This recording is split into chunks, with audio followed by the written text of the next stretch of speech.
Christopher's here, so now we are live. Conjuror Community AMA. Daniel Rifkin is here. All right. And hi to us. Oh, please stop every time I do that. All right, here we are. What a day. It's Friday. We're back after a week. Sorry about last week. Had a bit of family emergency. Couldn't be helped. I'm here today with special guest, Steve Barcellona. Literally the only person that was free. But my favorite person. Oh, thanks, bud. No. I told a very famous magician who happens to have the same mother as me about it. And he wanted to do it. And I said, no, I'm doing it with Steve Barcellona. Oh, that's not gonna be good. Right. That's gonna be bad. That's for you to worry about. That's for you to worry about. So I was ready to go about 15 minutes ago, and then I stepped on the button that held my my power line, and everything went blank. So I'm glad we're here on the internets. Usually I prepare with questions. I didn't prepare today. So if anyone has anything to throw at us, it's great. But do you have any questions from other people, and like you can ask me their questions? And if they're not appropriate, that's even better. I mean, I'm all about making the call that this can't go on YouTube. Okay. Low standards. We're working with some low standards here. Here's what I Facebook Live with my son like 3 or 4 times a week. And one a month actually makes it past when I turn it off, and then I don't delete right away. For some other reason. No, but I did have something I wanted to ask you about to get it all started. Let's do it. Last time we just spoke, and then since you were on, I've had a couple other panelists on, and I've always asked them their magic origin story, usually from a music story. And I realized how I met you is when we met at a gathering of the Conjure community lows. Well, it was Memphis for the first time we actually met. Yeah, we met, and then me and you figured out very quickly that we both used to work for a, let's say, big box music store. A large national instrument retailer. Yes. And we both had all that lingo and knowledge in our brain, and we kind of hit it off right away. Like planning. It's more like we had the same abusive parental figure. But we use the same language, the same thing, and we were glad you were here, and we hoped everyone left delighted. Absolutely. Winning. Nice boots. Winning. That's the only one they ever told me about. Winning. Did they tell you how to open conversations with people about their boots? Dude, come on.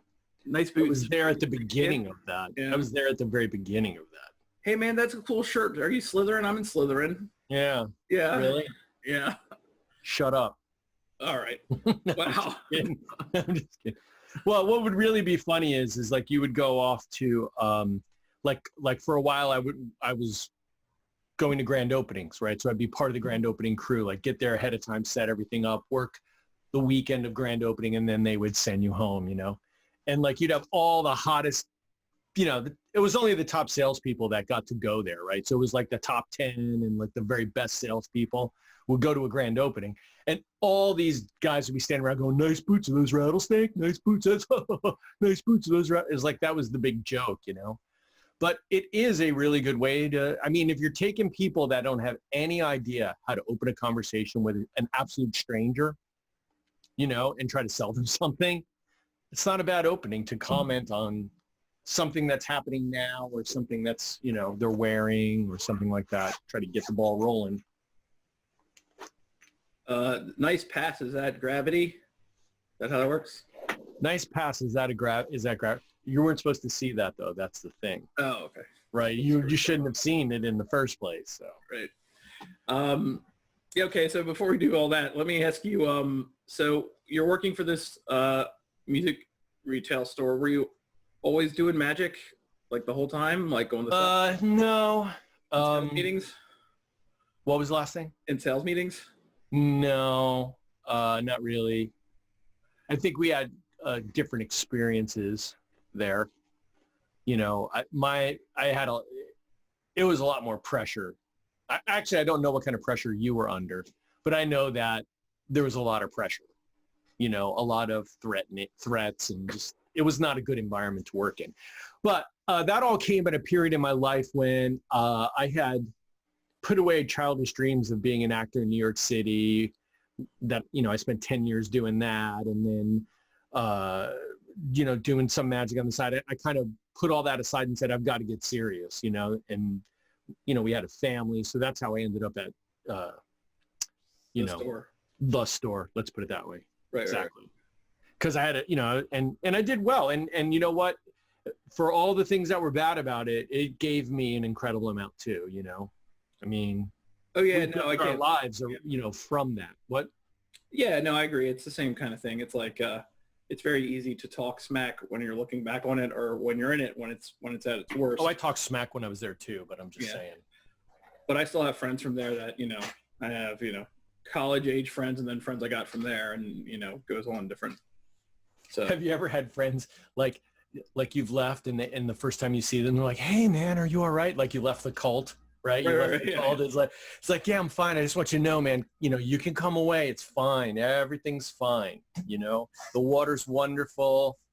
If you can actually be happy. What? But because you're actually in those opening store crews, you're a main, you're an OT2 or whatever it is. You're a OT2. I was before that. That's a Scientology reference. Oh, I'm sorry. Yeah. Oh yeah. Oh yeah. Yeah. Well, what was your, this is, no one's interested in this. Like, where are we? If anybody's even interested, this is just me and Ethan. Yeah. No one's even commenting because this is so boring to them. But what was your employee number? 041531. 0411531. So you're a 41. 04. Oh, so you're even 5 digits. My original employee number was 4752. Wow. Yeah. What year did you start? 95 or 90, 94, 95. I think it was 95. 11 years before me. Yeah, 95. You were there for a bit, so. Yeah. I was there when one guy owned it. But anyway, let's talk magic. Is Rip having performing withdrawals? Oh my gosh. Rip is, we have a couple of straitjackets around here. We got him in a straitjacket, Rip Lantana. We got him over in the corner there, trussed up, and he's just sobbing in the corner, basically. It's sad, but, we throw him some, every day he gets bread and water. Just trying to sustain him. Why isn't Rip taking his act on the internet, on the road so much more? I don't know. I don't know. It's just a whole different thing, Yeah. I've been working on a couple things, and that I was going to do this year before all this happened. And so then I had to change gears there. I've been a lot more involved here at Conjure Community during this whole thing. So that's taken a lot of my energy from that. I've kind of really been focusing on what's going to happen when someone flicks the switch and we go back.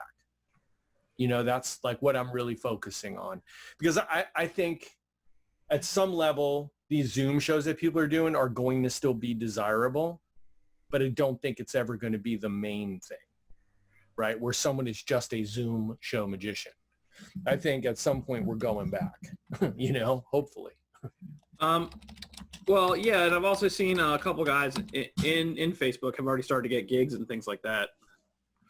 Yeah, there's going to be, so, predictions. Yeah. Right? Predictions from me. Yeah. I think there's always going to be some, there's always going to be some local shows, let's put it that way, smaller parties, family parties, maybe some community events. Like I have some friends that are pretty much working again in the kids market, in town. And then I also think that like there's a lot of small companies that are gonna do stuff. They're definitely gonna do stuff. So I think that's where we're gonna move forward when we get to the fall, I think, is like that. Little disheartening news here in St. Louis. Yeah. It was in the papers this week that the Ritz, the Hyatt, and the Marriott they furloughed 1,000 employees. Like just now? Yeah. like when people and they expect it to last 6 months. So that's not a really good forecast for the holiday season. Yeah. Because, I mean, I do gigs in hotels, right? In the banquet rooms of hotels. And so if they're laying off 1,000 people, they're not expecting to do a lot of that. Yeah. But of course, it could change at any time. It could literally change at any time. So Yeah, I think they're hopefully, Ethan, it will change for the good. Hopefully. well, I think it's going to be a rough winter. You know what I mean? Like, because they're already predicting stuff about schools being open not being open in the fall. Who knows? Who knows? Jeff Digola wants to know, was this Sam Goody Musicland Fry? I already told him. Oh, okay. I already told him on the private message where it was. Oh, okay.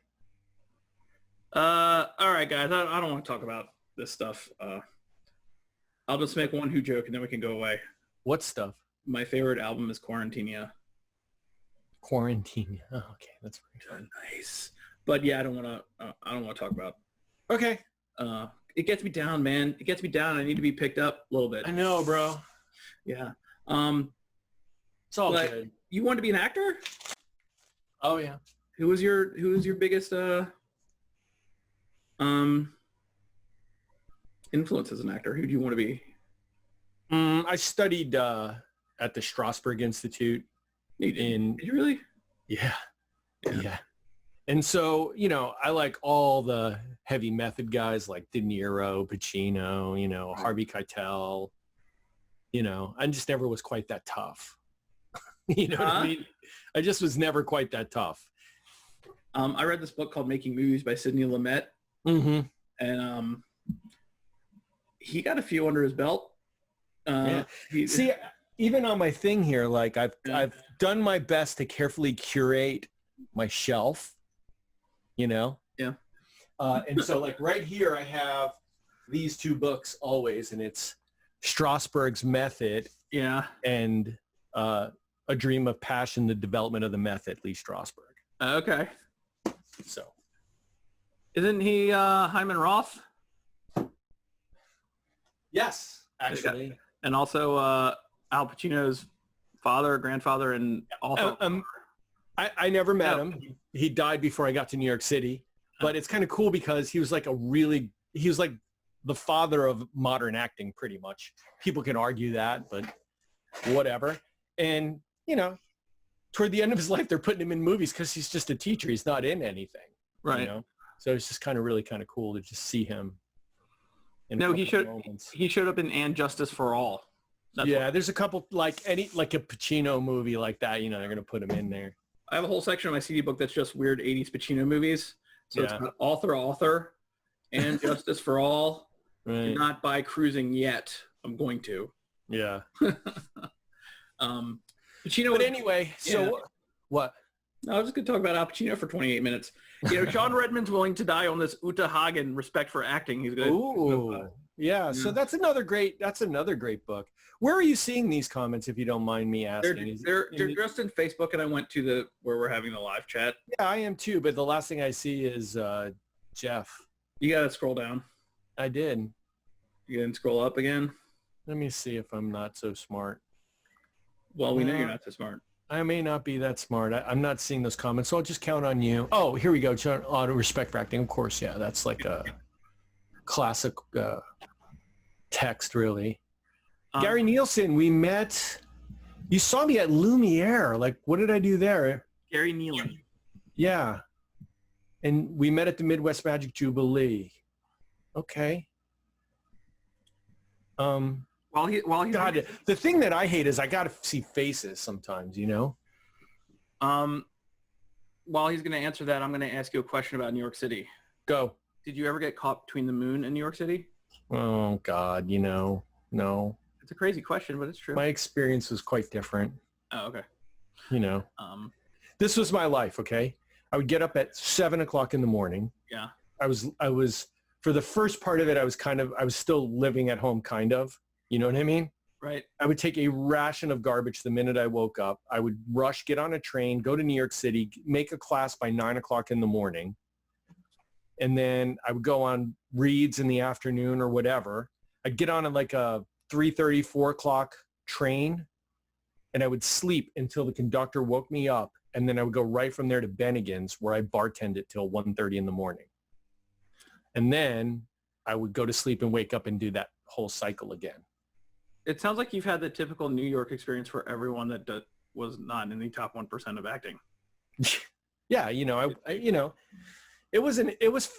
what, man, it was a fantastic, I had great friends. We did amazing things. You know, I had bigger opportunities than I deserved. And, you know, didn't work out, whatever. Where did you live in New York City? Sean wants to know. I mostly lived in a town called Cranford, which is like about a 20-minute train ride on the Jersey side. Okay. And, you know, you always have friends and stuff. I had some friends in the village and stuff. I'd stay at their house sometimes. You know how that stuff goes when you're in your 20s. Anybody in your acting circle make it big? I took a class for a while with Bruce McCullough. From Kids in the Hall? Yeah. Okay. Yeah. We did a Sam Shepard scene for a while, and, you know, everybody came through there, you know. I mean, there's a lot of people that came through there. A lot of people were more serious than others, let's put it that way. And what years were you there? I think it's like 87. No, 85, 86, 87. I think I left actually that school in 90 maybe. So no Paradise Garage for you? No. No. Not really. Bummer. Yeah. New meatpacking district? What was that? New meatpacking district clubs? No. Okay. I used to like tortilla flats down in the meatpacking district. That was a great, I love Mexican food, you know. That was a great place we used to go and hang out. Was there any magic in your life at all in those New York years? So here, let's back it up, right? So it starts out because I'm a semi-only child. I'm going into my act now. This is my act, right? I'm a semi-only child. I have brothers and sisters that are like way older than me. So my nearest sibling is 16 years older than me. And my oldest sister is 21 years older than me. So I'm growing up as an only child, even though I have brothers and sisters. And my parents, you know, listen, my mom was 42 when she had me, and she was not down with that. You know? And so the more I could just shut up and stay out of the way, the better, you know, and it didn't always work. Anyway. It's kind of like now. Yeah, kind of. So anyway, she worked at a book factory, okay, packing books or whatever. I don't even really know, because you don't really understand what your parents do when you're 7. You know what I mean? Yeah. You don't get it. But so basically one day she brought home a magic book. You know, and it was, I actually, darn it, I wish I would have known we would have told this story, because I would have had the book. Here is the very book. Hang on. This is the very book. Nice. Okay. And notice all the pages are coming out of it. Yeah. This is the very book. It was taped right there, if you can see. That's awesome. I mean, this is the very book that she brought home that day. And it's World's Greatest Magic, and like some of the greatest magicians in the world are in here, like Malini. Then there's like, you know, Flip. I mean, if you don't have this book, it's just a great book. And there's Copperfield back in the day, right? But was it just a picture book that describes them? It doesn't give It talks about them. Yeah, it just kind of talks about them. Mark Wilson, Shimada. Right. You know, so anyway, this is a book she brought home. So I thought it was really cool, you know, and I liked it. Well, what I didn't realize is, you know, actually my mom stole that book, right? They don't give away books at the book factory. Right. Right. But she gave for you? Yeah. So she stole it that one time. So I was like, hey, if there's any other books there, bring them home. So then she proceeded to bring me home every magic book that they published. That's awesome. So yeah. And they're all stolen. Yeah. You know, and it's like Close-Up Magic for Beginners. This is an excellent book. The Henry Hay book. These were all the books this is the Henry Hay book. Now, I might have not got that there, but it's the Amateur Magician's Handbook. This is a fantastic book right here. Here's Close-Up Magic for Beginners by Barron. you know, so these are the books she kind of brought home for me. So then I got interested in magic, right? So I'd start doing a little bit here and there, whatever, do a trick after dinner, whatever, you know, for family. Right. So then I think my sister was like, hey, so-and-so's kid's having a birthday party. You want to come down and do a couple of tricks for them and they'll give you some money. Like it wasn't even you know, and I must have been like 12. Went, money? Sure. And then that's how it started, right? So then I did that one and next thing you know, I was doing all the birthday parties in the neighborhood because I was cheap. Right. So that's where it starts, you know? But would you have done them for free at that point anyway? I don't even know what I was a kid, right? I mean, you're like 10, 11, 12 years old. Someone says, come and stand up in front of a bunch of kids that are 3 or 4 years younger than you and do some magic tricks, and we'll give you a $20 bill and a piece of cake. And you're like, that sounds great. See, me, right? I would have said, don't worry about the money. I just need the cake. Yeah, well, you know, blue collar family, man. Right, I understand. You know, we work for money. Right. You know, that's the way it is. But anyway, so that's how that started. Then I got roped into the theater department. Well, actually, from right at that moment, is anyone even interested in this? Should I keep going? Yeah, I mean, people are talking about, you know, we're going to get to something. People are talking about, you know, their magic books. Jeff Diagla has, you know, that's the fourth magic book he ever got, was the first one you got. Yeah. No, this stuff is great. We want to know. I want to know. Okay. So, so then I made a magic friend named Dave Briggs, right? And he had so much cooler stuff than I did. Like his parents actually bought him shit. You know what I mean? Right? And so we did the 8th grade variety show and killed because we built a sub trunk in wood shop. So a sub trunk is a metamorphosis trunk. Okay. And we did that in the 8th grade variety show and literally killed. You know, if you can imagine what the kind of acts that are in an 8th grade variety show, right? Yeah. You know, somebody plays their violin interminably, you know, 3 girls get up and sing some kind of a song. I don't even know who was in it besides us. I don't really remember. But we come out. What? Because you destroyed them. Yeah, because we came out and did Houdini's Metamorphosis. Yeah. Like, you know, in my mind, it was reasonably well. Okay? Like, because, you know, you glorify it in your mind over the decades. So we killed, man. We just literally killed with it, you know? And then, so then that was like, in reality, it was like, that was okay. Well, I think it was better than that. Right. But I think it was really killing for an 8th or 9th grade standard. Let's just put it that way. Jeff wants to know where you got the plans for the box. So, you know, out of one of these books, I think it's, what's that? This book, right? I think it's literally this book right here. Hold on. I may be mistaken.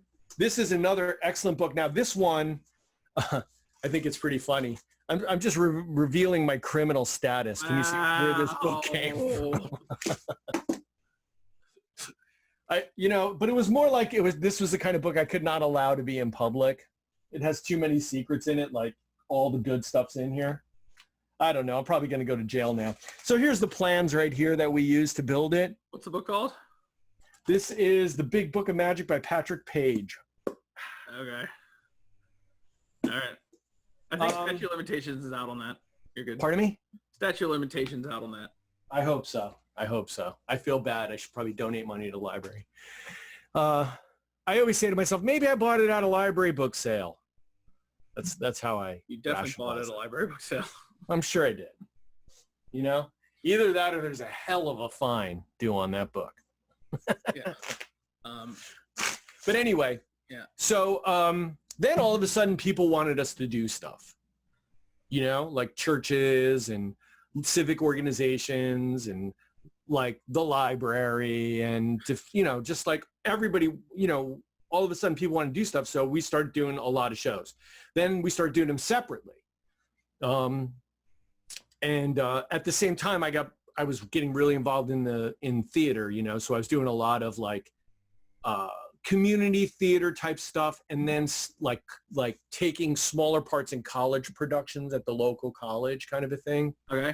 You know, when they needed a younger person, you know what I mean? Like a kid, essentially. So anyway, so then that went on all through my teenage years, really. And I did a lot of cool stuff, man. I traveled with a theater company for 3 months. Like, I don't know. My parents must have just been so sick of me. They were like, we don't know where you're going or who you're going with, but just, give us a call once in a while. But yeah, stay away. No, I'm kidding. Yeah, give us a call once in a while. So I traveled with a theater company, and we would do a variety show for the first half. And then there'd be an intermission, and we'd come back and do a one-act play. Okay, that sounds fun. And we traveled, a bunch of teenagers sleeping in church basements traveling around New Jersey. Nice.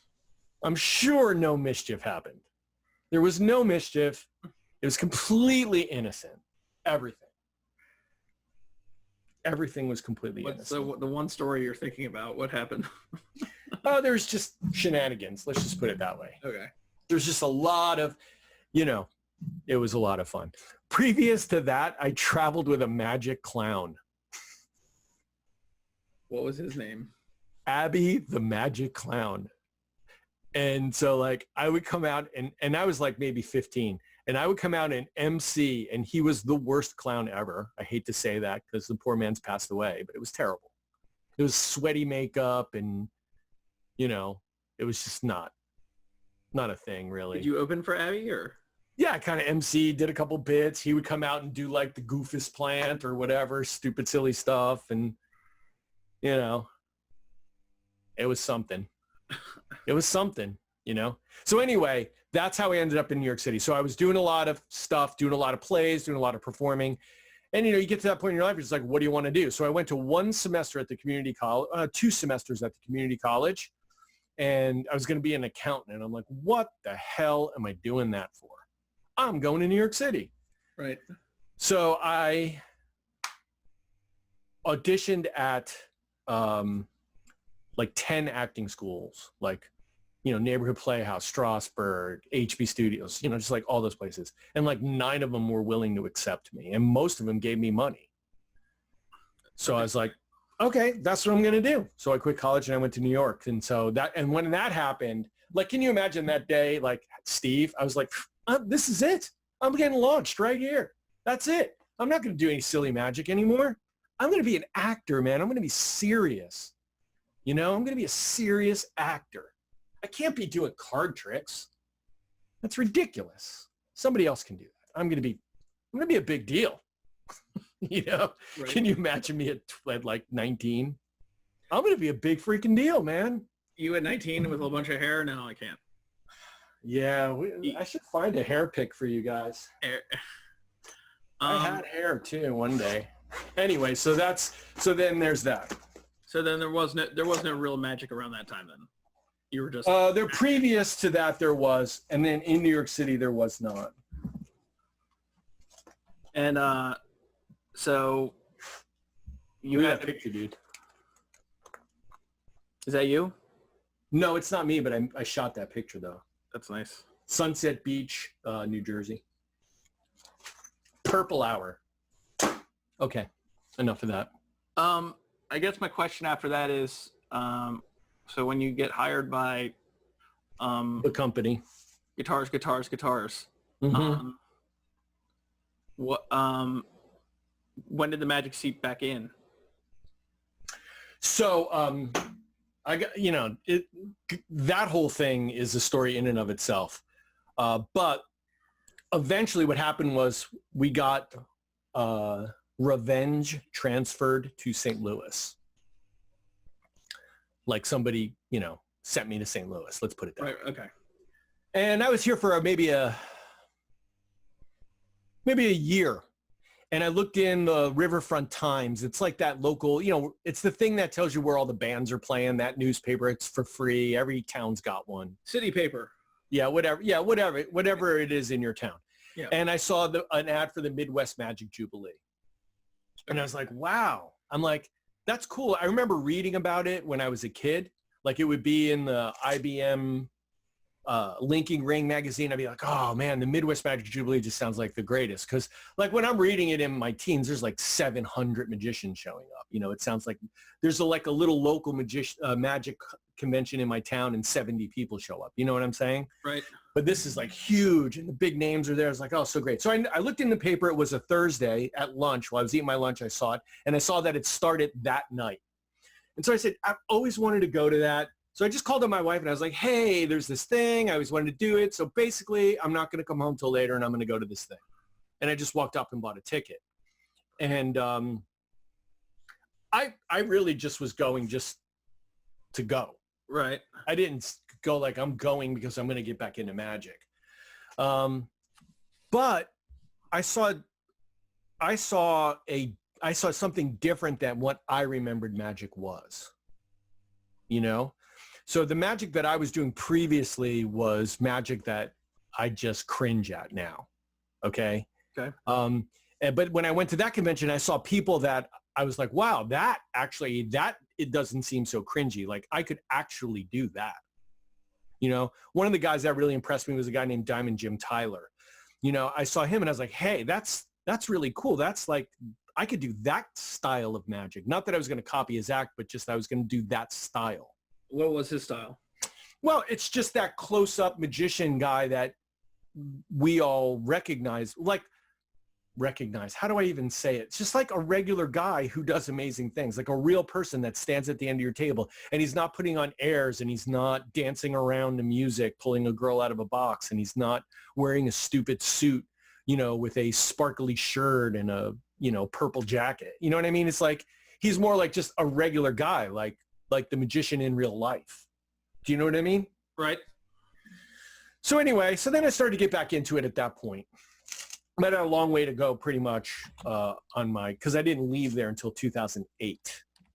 So I kind of messed around with it. I started learning some stuff. Brushing up on some stuff, figuring out things I wanted to do. I actually started a small online magic company for a while that worked out for about 2 years. Basically in 2008, when I left my job, I was going to be a speaker. I was going to do customer service training. And that was the last time the economy just took a dive. So then that adapted to, I'm just going to put out a website in case somebody wants to hire me to do strolling. Right. And so that's what I did. And one thing and then another thing and then someone else and this and that. And then eventually someone's like, can you get up after dinner and do 20 minutes? So I started to put that together. And then that's just how the whole ball started rolling, you know? But you're able to incorporate all the sales like things and everything you've learned from working in the retail industry so long into it. So did that make into the performance or the marketing of it? Into the marketing. Yes. Well, yes. Yes. Okay. And a lot more. You know, I've learned a lot more since just that stuff. Right. And when did you first become aware of like Aaron or Adam or any of that? Well, I met Aaron a long time ago. It had to be after 99 because I clearly remember spending some time with Aaron in St. Louis at a lecture he gave. Okay. You know, so I clearly remember that. And then I think I've seen him at a couple of other conventions too, and we just had some casual conversation. Okay. But that's, you know. But how did you like get to be like a CC regular, like the panelist with and all that kind of stuff? How did I get with the group? Yeah, well, I mean, I came on and you were there. I didn't see, you know. So I go to Magi Fest. I wish I knew what year it was. Probably 5 or 6 years ago. Sproul was there, I think. Yeah. And Sproul. So I go to Magic Fest with a crew from St. Louis, you know, and I forgot who was the main attraction that year, but it was great. It was a lot of people there, and Aaron gave a lecture. And lecture was really great. You only get like 40, 45 minutes at Magi Fest to lecture. And he was real early in the morning. So can you imagine Aaron in 45 minutes is just warming up? You know what I mean? He's just warming up. But was a great lecture. And then they offered an unbelievable lecture package. It was like this, that, and the other thing, plus 3 of those and 4 of those for $40. It was like some ridiculous thing. And then we're also going to give you all this stuff in download, like this book, that thing, this thing, you know, whatever. To be honest with you, I probably couldn't put hands on that pack right now. You know what I mean? So so many people got in line. I mean, it was like, Magic Fest has probably 1,000 people, and there's like a couple of hundred in line to buy this package. I finally got up there. Someone took my money, gave me the physical stuff, and I walked away, and I realized I couldn't get back to the table, and no one asked for my email address. So how am I going to get my downloads? So I just went about, the rest of the convention, and then they were finishing up a lecture in another room, and I went up to him to see if I could get my downloads. And me and Adam started talking, and Aaron was talking with some other people on the other side of the room, and then the two of us started talking, and they were just like, "We'd like you. We got this show we do. We'd like to interview you on the show. Do you want to come on and do it?" And so I was like, "Yeah." I mean, I'd never done anything like that. I was like, "Yeah, I can do that." Right. So that show was called. I don't think it was Clotheslines. It was It was a Gig Masters show. Yeah. That we did, and I think Rosemary Reed was kind of heading that show up, I believe. Right. And somewhere in the middle, and I was just supposed to sit back as a panelist and watch and not say anything. Like I wasn't even a panelist, actually. That was the first show I ever sat in on. Okay. I was just like lurking, right? I was supposed to just lurk and see what it's all about. Sure. And about halfway through, Adam just came, messaged me and said, "Hey, do you want to just come on live? We want to ask you some questions." And I was like, okay. And then boom, I went live on that show. And then that was the first time I had ever done anything. And then soon after that, we did Clotheslines. Okay. And so that's just kind of where it just kind of started, Did you ever get your downloads? I don't know. I don't know. It's too late. To be honest with you. Too late. I don't know. Statute of limitations over. I don't know. No idea. You got that picture in there of Stevie Ray Vaughan? You want to see that? Yeah, I want to see that. Let's see. So this is, I've been in photography my whole life. Yeah. I used to love take 35 millimeter photography. Then when I met my wife, she was into it too. And here's the great thing, like, if you can do it, guys, and you're into photography, marry a girl who has the same rig that you do, right? So like I was Minolta, she was Minolta. So like not only did I get a great wife, but I doubled all my camera gear. I got all the lenses I didn't have. I got filters. I got all kinds of cool stuff. All right. Anyway, so pictures, So anyway, I went to the Jazz Festival. I think it was 91, just to get this picture right here. Nice. Jimmy and Stevie coming out, opening up the Jazz Festival right there. How long after that did he pass away? Do you know? It was in the next summer. Okay. He died.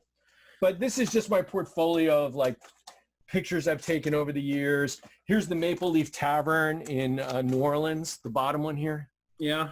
The Maple Leaf, which is a really, really cool joint if you ever go to New Orleans.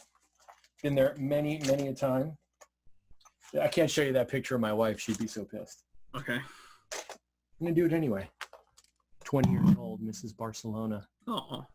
20 years old. All right. She's not going to like that at all. I'm going to pay for that right there. Is she a subscriber that can watch all the CC content and YouTube videos? It'll get back to her. It's going to get back to her one way or the other. All right. So here's a great shot. See this? Yeah. Where's that? It's Cozumel. Okay. Okay. So here's the great story, right? Okay. So we're waiting for the ferry to go back because we were staying in Cancun. So we went for a day trip to Cozumel or whatever. And I see this shot about to happen. And like everything's wrong about my camera gear. Because that was back in the day. You had to decide what lens and this and that, right?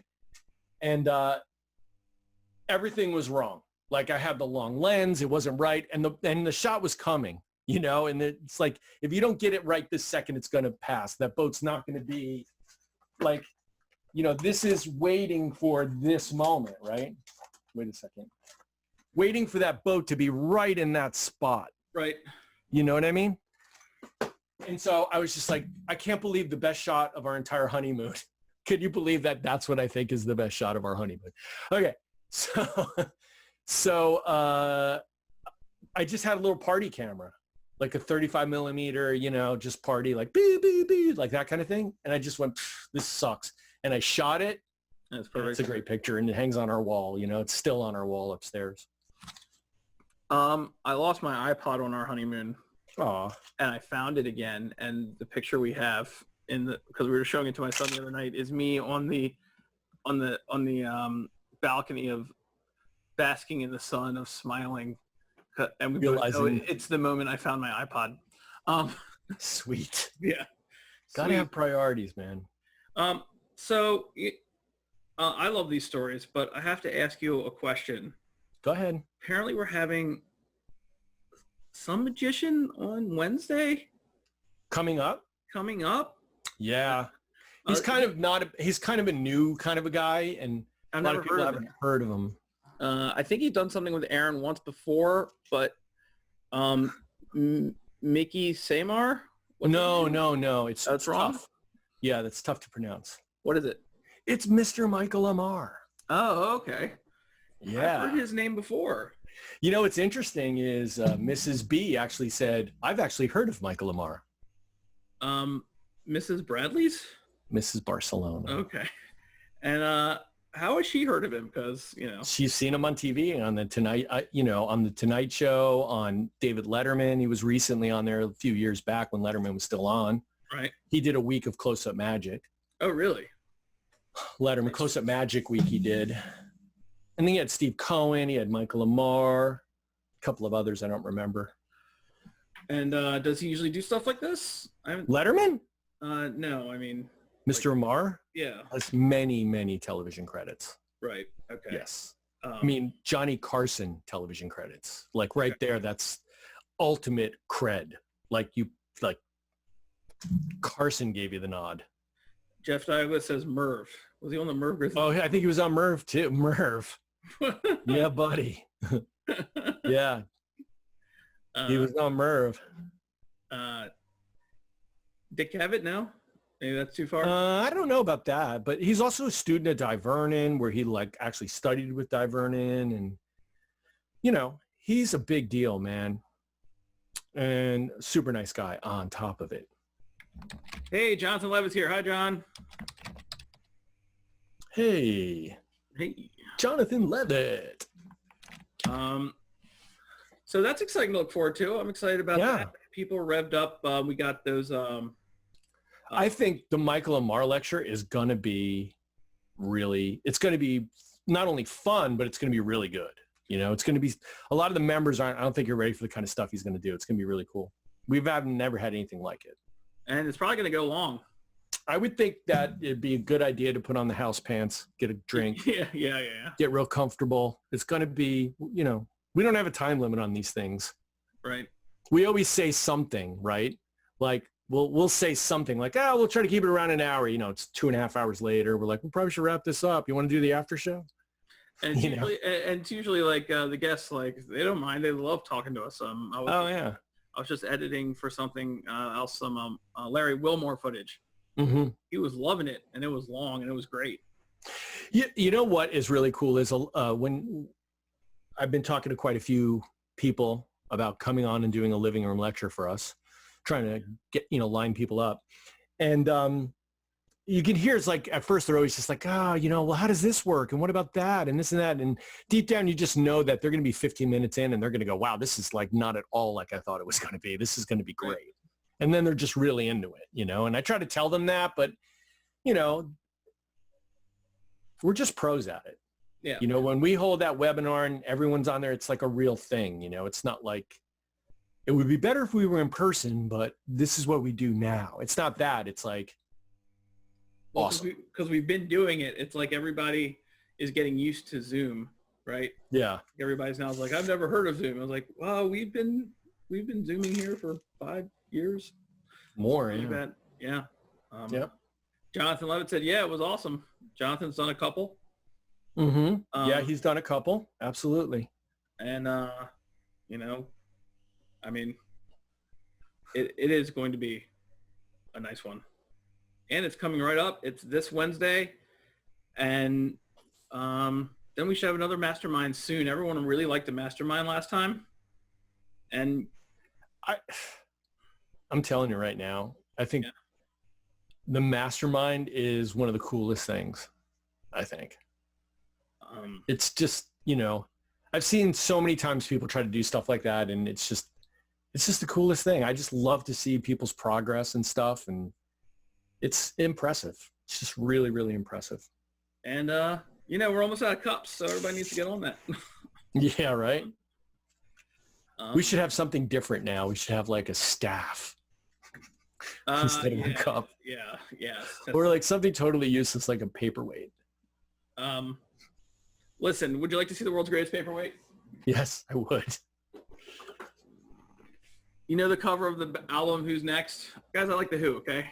We get it. Okay. We get it. Okay, we cool. feel it. I bought this forever ago. I've never seen anyone with it before. I have a paperweight of the statue on Who's Next that they all... Oh, man, that is cool. Does it have the pee stain? They put pee stains on it. That's right. That's what real. kind of weird, sick Who fanatic would buy that? You got to really be sick. I don't know if I showed this. What's that? Can you see that? Did you make that disappear out of that stomach? That is a spoon in Abby, my German Shepherd's stomach. Still there? No. We had to have surgery. She got a little excited to take her medicine on the spoon. It had some dog food or peanut butter or something on it. She took the whole spoon. Just went right down. I shoved my hand down her throat to try to catch it. You know what I mean? Like, no, because you knew it was like a big problem. Yeah. And we you were feeding it and you saw the spoon go down. Well, no, my wife was, and then I saw it happen, and I went, no. And that poor dog, she was such a good dog. She wasn't even mad at me for sticking my entire arm down her throat trying to get the spoon. How'd it come out? Didn't work out. No. It ended up in her stomach. Okay. Yeah, it's pretty cool. Pretty cool. What you got on deck for this weekend? What are you doing? Besides having some Michael Amar meetings with me. Yeah, it's probably going to work, really. But,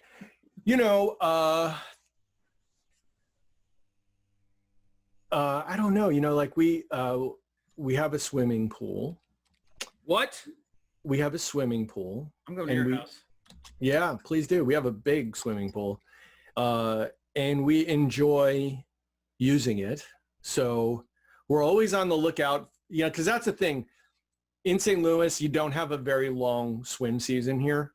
Like sometimes mid-August, it's over. So every single opportunity when it's like 90 out, you're like, let's get in the pool. You know what I mean? August 1st to 3rd, technically. Pardon me? It's August 1st to 3rd, technically. August 1st to 3rd? Yeah. What do you mean? The pool season in Minnesota is August 1st. Oh, yeah. It's 3 days. Yeah, exactly. So, whenever that opportunity presents itself, we do that. Staycation. Okay. And we've been having a lot of family time. We haven't obviously been doing that. But my kid graduated high school. Congratulations. Yes. And he got gypped out of a lot. No graduation. Yeah. None of any of that stuff, which I think he only half cared about. But we wanted to still have some kind of a graduation party, keep it small. Like my daughter's was much bigger, but what are you going to do, right? So we just had a small gathering this weekend. Did you hire a magician? No. You're part of the problem then. No. Okay. Just a couple aunts and uncles. Right. Keep it, just keep it mellow. Not crazy. I think we've been invited to a house on a projection outside someone's house in our neighborhood tonight. Oh, that's cool. Yeah. They're putting it up. You would be surprised, and I think I've said this before, but, when we bought this house, like it's not like a super expensive house, but it has amazing amenities. You know what I mean? Right. It's not like a $500,000 or anything. It's St. Louis, right? But we thought, man, we're gonna have parties all the time. We're gonna have people over. You know, we should just pick a day of the week and have that be the party. Anytime anyone wants to come over, you know, that'll be the day, right? And it's just like, you'd be surprised how hard it is to get people to come over. You know, it's like, you know, it's harder than you think it is. Like people like just in your neighborhood or like family, yeah, like stuff like that. Yeah, family. We don't know our neighbors that well here. Well, these things we've gotten to know them. These things have to be like planned out months and months in advance. I know. There's so much, and I don't live that kind of a complicated life. Right. You know, my life is, you know, less complicated. Hey, Ron, congratulations on the twins graduating. Yes, congratulations. Such a big deal, man. It's such a big deal. Yeah, I'm trying to get Micah out of the house now. Yeah, got a ways to go there, buddy. Yeah, I got a ways to go. A ways to go. Any other questions out there? Jeff wanted to know some more about your first magic books that focus on presentation and theory.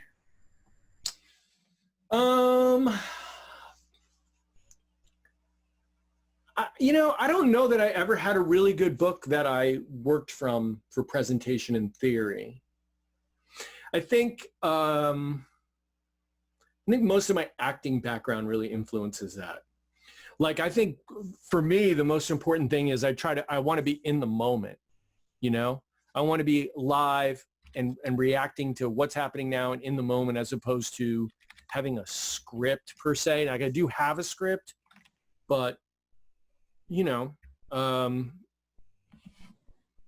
not afraid to go in any direction at any time, you know? So it's also like a, you know, that's kind of my approach. It's also kind of like an improv. Not that I'm always looking for something funny to do, like, you know, like that kind of an improv, but it's okay if I expect someone to do one thing and they do something else. It's okay. Because I'm in the moment. You know what I mean? I'm in the moment. Right. So then I just, wherever that puts me, like I expect the spectator to do A and they do B instead. So then that's just like, okay, now we handle the next problem. If it's even a problem. So I don't have any good books on that. I don't think I really read any good books on that. Yeah. My bookshelf is, I have a lot of comb bound stuff. You know what I mean? A lot of lecture notes and junk. Oh, okay. Well, Joe Babcock wants to know if you're acting now, and I said he is acting now. He's acting like he wants to be here at the lunch chat. I got one more question I'm going to end it with. Can you tell us one story of a musician that you've met while working at the other store? I know you have a file of I have a lot of them. Jillion, but if you can, what one have I told you that you want me to tell? Not the top, because I think the top involved going to somebody's house, right? Well, I'm sure. Which one are you talking about? Hail, hail, rock and roll, that guy. Yeah.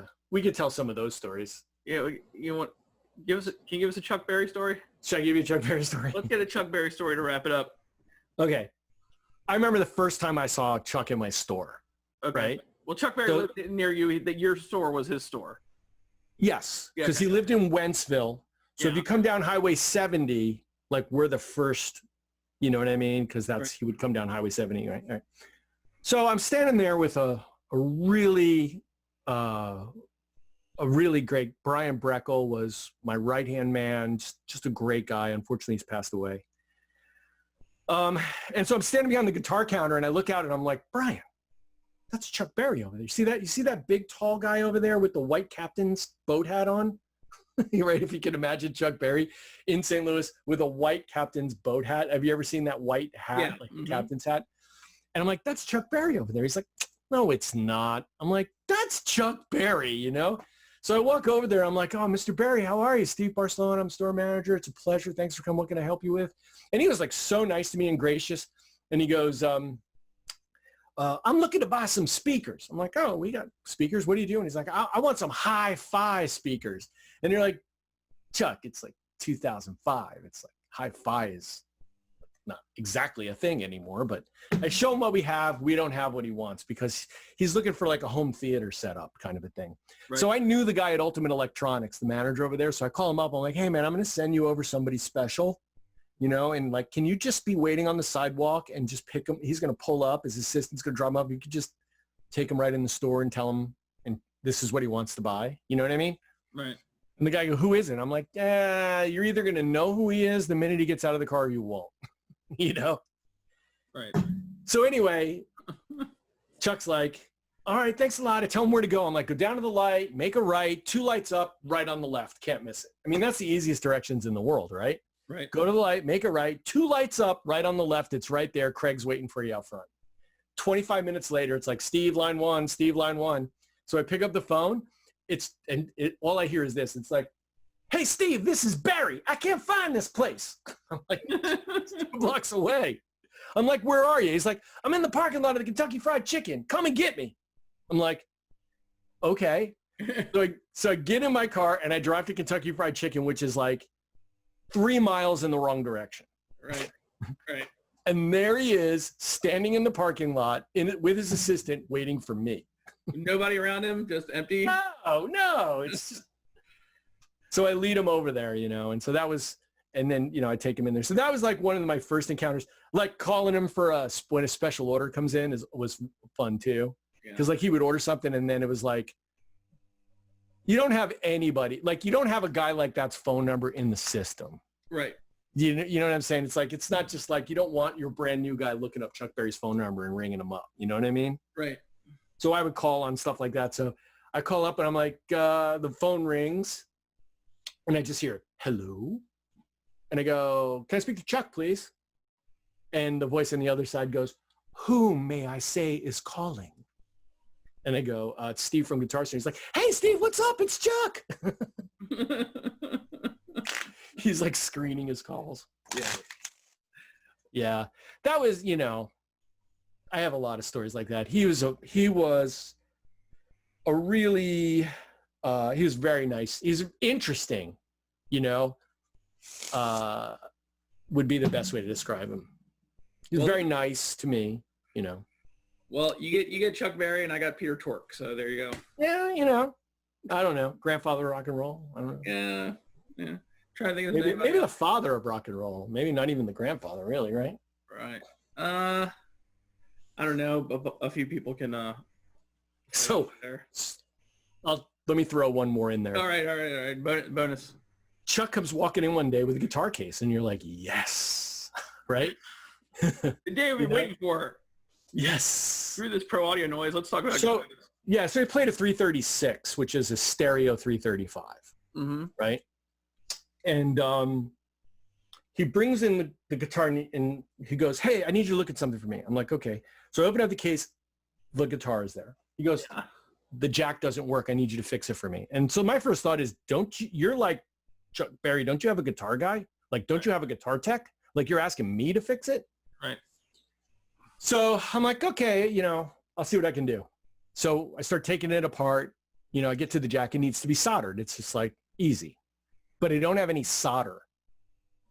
Like, you know what I'm talking about, right? Yeah. Like, you could buy 25 things of solder in a store like that, and in a week, no one can find any of it. Yeah. You know what I mean? You know. Totally, yeah.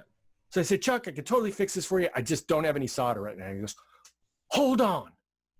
I'm like, okay. He runs out of the store, leaving the guitar just sitting there, right? All half apart. 45 minutes later, he comes back, right? And he goes, and he had a thing of solder. He's like, I bought one for you and I bought one for me. So then I fix this guitar, you know, I solder the connection and I go, here, try it out, expecting it to be the moment. Right. Right? You know, like I just fixed his guitar. He's like, he's going to take that guitar and he's going to launch into Johnny Be Good. The roof's going to come off this place. It's going to be one of the greatest moments of my life. Right? It's going to be like the greatest thing ever. Like, I'm so psyched.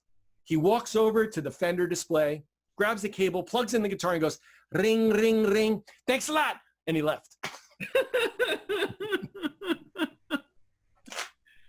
All that and I can't get a riff? Come on, man. I know. I couldn't get a riff, man. He gets paid to play guitar, Steve, just so you know. One of the really cool things was my father-in-law, we had moved to St. Louis. I didn't know my in-laws very well because we had lived out of state for so long. I mean, of course, I knew them. We had been married for a while, but, Right. you know, it's different when you see them all the time. So one day my father-in-law had said to me, I'd been living here about 2 years. He's like, man, did you know that Chuck Berry plays like once a month in the Del Mar Loop? I'm like, oh, yeah. Yeah, I totally know that. He's like, wow, it's like, it'd just be so great to see somebody like that. It's just a legend. I'm like, oh, you want to see Chuck Berry? No problem. Right. He's like, what do you mean no problem? I was like, he's my customer. It's like, it's no problem. When do you want to go? Right. You know? And he's like, you can get tickets for that? I'm like, I'm not even going to get tickets. We're just going to go. You know what I mean? You know? Right. And so then, you know, how cool is that? Like your father-in-law just drops that at dinner and 2 weeks later, you're like, come on, we're going to go down to Blueberry Hill and see Chuck, you know? Is that where you found your thrill? What's that? All right, nothing. Yeah, it was really cool. It was really cool. And Chuck was really great that night. Yeah. You know, and he saved us 2 seats right in the front row. Nice. You know, so it was just a really cool night, you know? Yeah, cool. I've definitely gotten to see some cooler shows than I normally would have by working there.